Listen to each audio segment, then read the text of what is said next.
अक्सर ये सवाल मन में आता है कि क्या भक्ति में इतनी शक्ति है कि वो भाग्य को भी बदल दे। आज हम एक ऐसे ही ऋषि की कहानी जानने वाले हैं जिनकी अटूट श्रद्धा ने पता है क्या किया। उन्होंने स्वयं मृत्यु को चुनौती दे डाली। जी हाँ, ये कहानी है अमर ऋषि मार्कंडेय की। यही यही वो बड़ा सवाल है जो हम सबको सोचने पे मजबूर कर देता है। क्या हमारी किस्मत, हमारी नियति पहले से तय है, या फिर हमारी आस्था, हमारे कर्म उसे एक नया मोड़ दे सकते हैं? ऋषि मार्कंडेय की जो ये अविश्वसनीय कहानी है ना, वो हमें इसी सवाल का एक बहुत ही जबरदस्त जवाब देती है। तो चलिए कहानी की शुरुआत करते हैं। ये कहानी शुरू होती है एक ऋषि जोड़े से, ऋषि मृकंडु और उनकी पत्नी मरुद्वती। वो निसंतान थे और एक बच्चे के लिए उनका दिल तरस रहा था। और अपनी इसी एक इच्छा को पूरा करने के लिए उन्होंने भगवान शिव को प्रसन्न करने के लिए बहुत ही कठोर तपस्या की। और जरा सोचिए, जब उनकी तपस्या सफल हुई और स्वयं भगवान शिव उनके सामने प्रकट हुए तो उनकी खुशी का क्या ठिकाना रहा होगा। लेकिन ये खुशी अपने साथ एक बहुत कठिन परीक्षा लेकर आई। शिवजी ने उन्हें एक ऐसा विकल्प दिया जो किसी भी माता पिता का दिल दहला दे। तो वो विकल्प था क्या? देखिए, शिव ने कहा, या तो एक ऐसा बेटा ले लो जो गुणी हो, बुद्धिमान हो, लेकिन उसकी उम्र सिर्फ 16 साल की होगी, या फिर एक ऐसा बेटा जो लंबी उम्र तो जिएगा पर उसमें कोई गुण नहीं होगा। अब बताइए, कोई माता पिता क्या चुनेंगे? ये तो एक नामुमकिन सा चुनाव लगता है। लेकिन आपको पता है, मृकंडु और मरुद्वती के लिए ये कोई दुविधा थी ही नहीं। उन्होंने एक पल भी नहीं सोचा। उन्होंने एक लंबे लेकिन खाली जीवन के ऊपर एक छोटे मगर सार्थक जीवन को चुना। उन्होंने गुणी पुत्र को चुना और इसी साहसी फैसले के बाद जन्म हुआ दिव्य बालक मार्कंडेय का। और मार्कंडेय वाकई अपने माता पिता की उम्मीदों पे बिल्कुल खरे उतरे। वो एक बहुत ही होशियार और तेजस्वी बालक बनकर बड़े हुए। लेकिन उनके हर जन्मदिन के साथ एक अंधेरा साया भी लंबा होता जा रहा था। वो 16 साल वाली भविष्यवाणी की घड़ी लगातार टिक टिक कर रही थी। 16 ये सिर्फ एक नंबर नहीं था, ये उनकी नियति थी।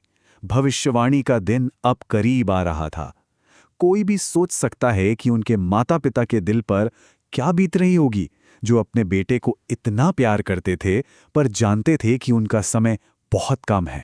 अच्छा, जब मार्कंडेय को अपनी इस किस्मत के बारे में पता चला तो उन्होंने जो किया वो सच में असाधारण था। उन्होंने डर या निराशा को खुद पर हावी नहीं होने दिया, बल्कि उन्होंने अपना हर एक पल भगवान शिव की भक्ति में लगा दिया। उन्होंने मौत के आगे हार मानने के बजाय अपनी आस्था को ही अपना हथियार बना लिया। और फिर वो दिन आ ही गया जिसका सबको डर था। मार्कंडेय के 16वें जन्मदिन पर स्वयं मृत्यु के देवता यमराज अपनी पूरी शक्ति के साथ वहां प्रकट हुए। अब भविष्यवाणी के पूरे होने का समय आ गया था। अपने सामने साक्षात मौत को देखकर मार्कंडेय ने वही किया जो एक सच्चा भक्त करता है। उन्होंने अपने भगवान के प्रतीक शिवलिंग को जोर से गले लगा लिया।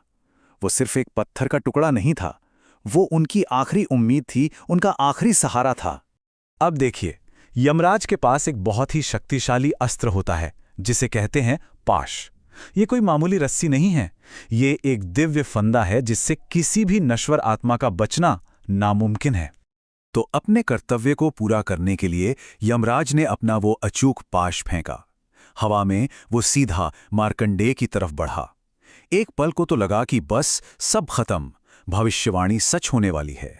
लेकिन ठीक उसी पल कुछ ऐसा हुआ जिसकी किसी ने कल्पना भी नहीं की थी। कुछ ऐसा जिसने ब्रह्मांड के नियमों को ही बदल कर रख दिया। जब एक भक्त की पुकार इतनी सच्ची हो तो देवता भी हस्तक्षेप करने पर मजबूर हो जाते हैं। और ये हस्तक्षेप आया महाकाल के क्रोध के रूप में। और यहीं पर यमराज से एक बहुत बड़ी भूल हो गई।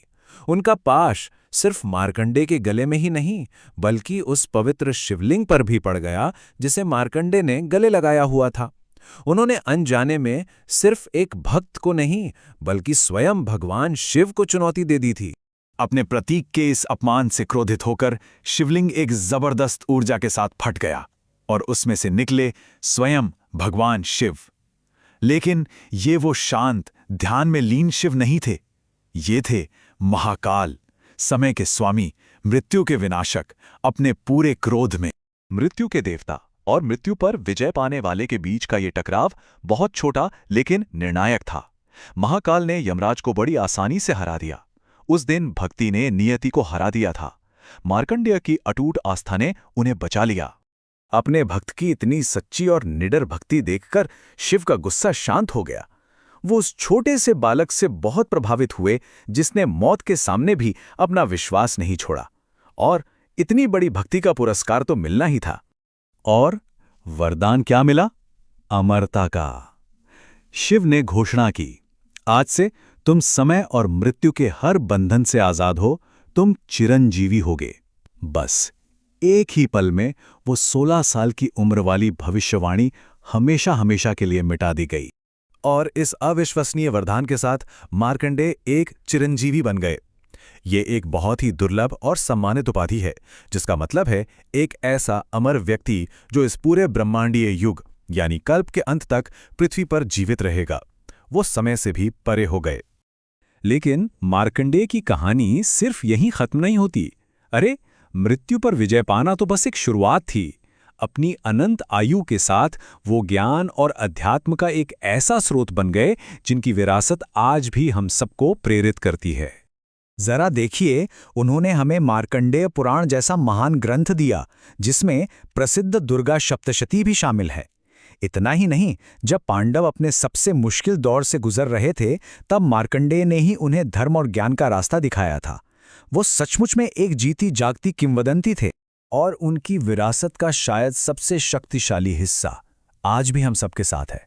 एक ऐसा पवित्र मंत्र जो सीधे सीधे मृत्यु पर विजय पाने के उनके अनुभव से ही जन्मा था। ये है शक्तिशाली महामृत्युंजय मंत्र। माना जाता है कि ये वही मंत्र है जिसे मार्कंडेय ने मृत्यु को दूर रखने के लिए रचा था और इसका जाप किया था। आज भी दुनिया भर में लाखों लोग इसे अच्छे स्वास्थ्य, लंबी आयु और सुरक्षा के लिए जपते हैं। ये मार्कंडेय की भक्ति की एक जीती जागती विरासत है। तो हम वापस वहीं आते हैं जहां से हमने शुरू किया था। मार्कंडेय की कहानी हमें एक बहुत ही शक्तिशाली संदेश देती है कि अटूट विश्वास में पहाड़ों को हिलाने की, यहां तक कि नियति को भी फिर से लिखने की शक्ति होती है। लेकिन ये हमें एक गहरे सवाल के साथ भी छोड़ जाती है। अगर विश्वास इतना शक्तिशाली है तो इसकी सीमाएं क्या हैं? और क्या हम सबके अंदर भी एक मार्कंडेय है जो अपनी नियति को बदलने का इंतजार कर रहा है? इसी विचार के साथ आपको छोड़ जाते हैं।